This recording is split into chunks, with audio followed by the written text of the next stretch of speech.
You're listening to the Big Data Beard. Hi, everybody. I'm Corey Minton with the Big Data Beard back at Splunk's .conf23, joined by Kyle and Brett. Big Data Beard team is back in full effect, doing one of our favorite things in the world, which is bringing you the interesting innovations that are happening in the land of big data and AI and edge computing from technology conferences around the world. And I'm excited to have Sean Tufts join us from Optiv. Sean, tell us a little about yourself. So first, yesterday my beard was a little wider. Oh, and I was full Santa Claus beard, and my wife was like, "You can't go to Vegas looking like that." And I was like, "Come on, please." And now I have a lot of regret. Well, see, what you got to do is you got to start a podcast so that you and your friends can always have excuses to have beards. And then now they can't tell us to shave because it's an identity. We call that beard security. That's right. Beard security. You got to have it. So Sean, tell us about yourself. Besides having a magnificent beard. Yeah, so I'm the director of our OT or SCADA cybersecurity practice at Optiv. Optiv does nothing but cybersecurity. We do about $3 billion in total revenue a year, and we get to go deep and wide with clients and really fix some of the hard problems. Yeah. My group only tackles power plants, refineries, manufacturing lines, hospitals, the kind of left alone parts of IT. Yeah. That's interesting because that's one of the things that we're finding as we're walking around the show floor.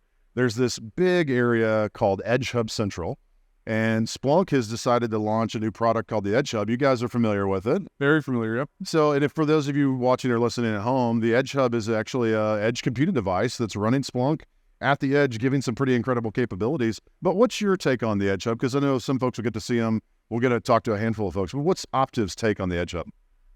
I'm not going to give Optiv's yet. The industry's take is we're waiting for this. Yeah. We've had siloed data. One of the guys on my team said that power plants are the biggest untouched data lake we have.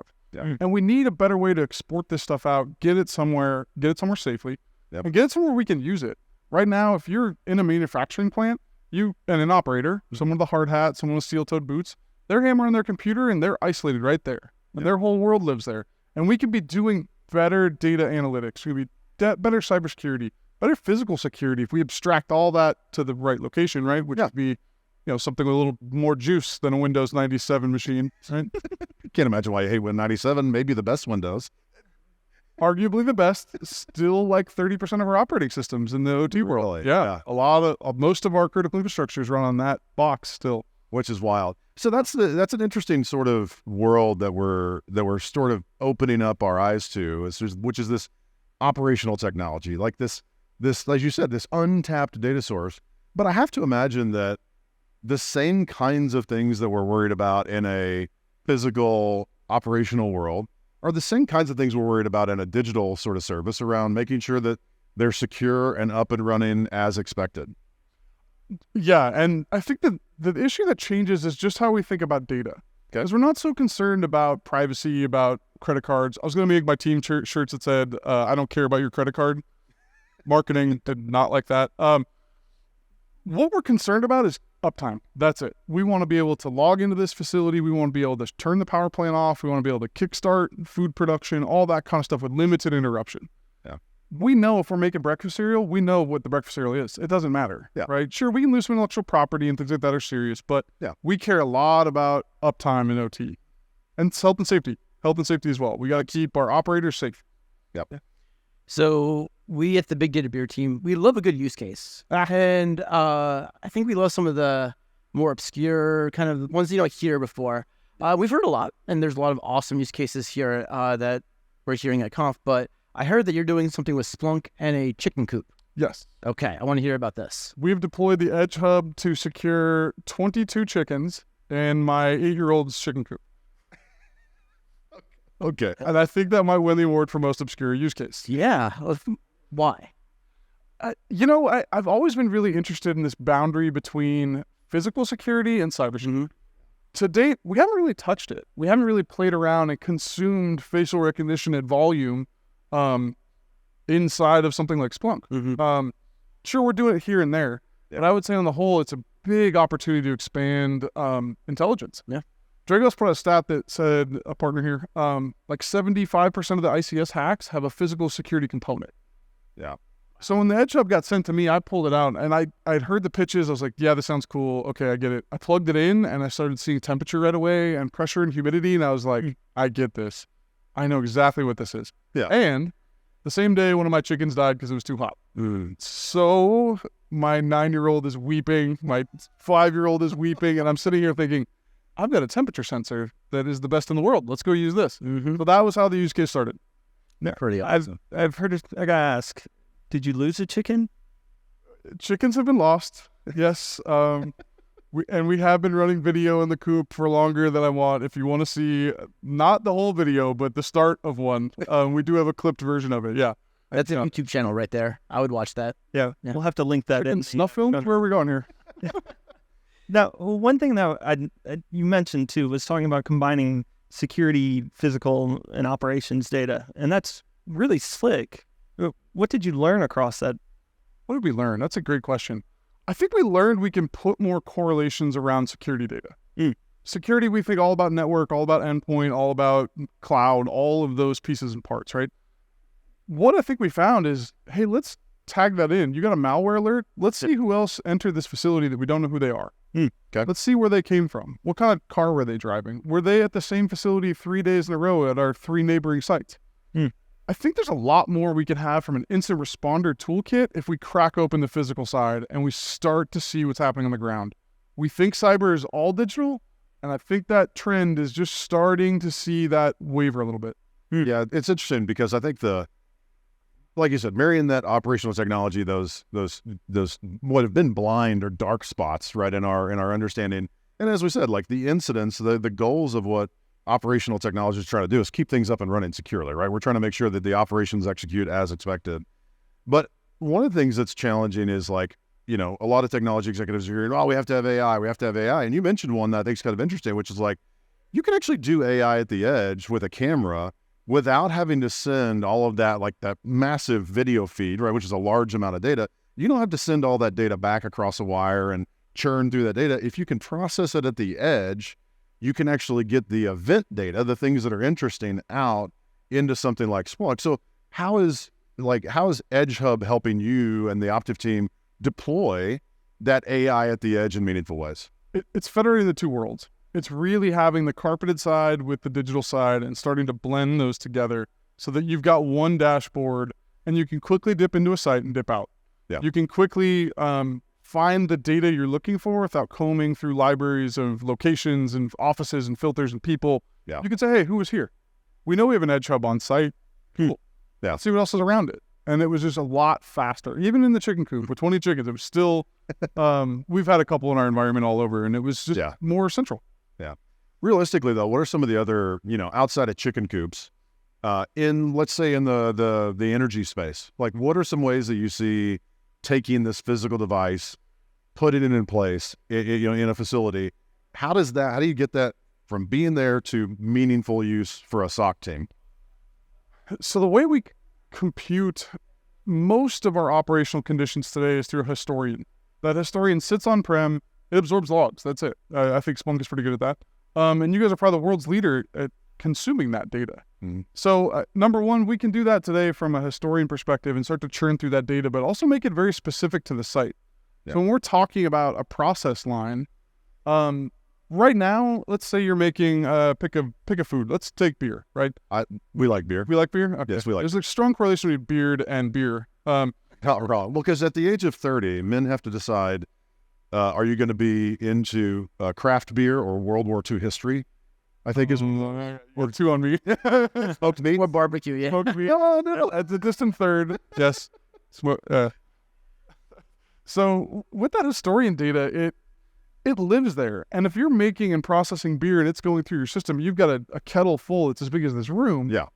And the conditions are going to change.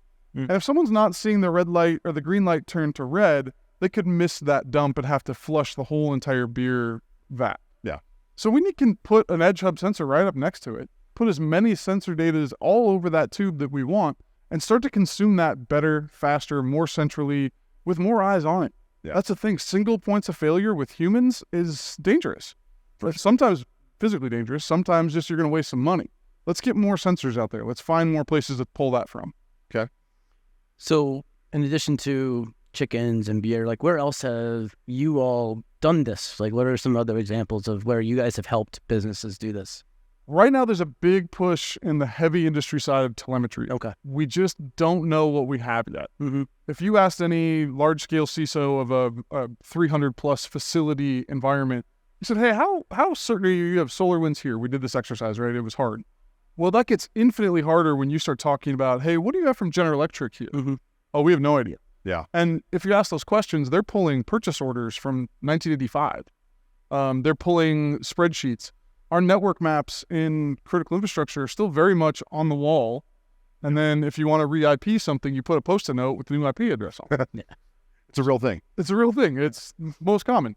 And I think the Edge Hub is a perfect thing to settle in there that's light touch. You're not going to scare anybody. You're not going to pull away their Windows XP stuff.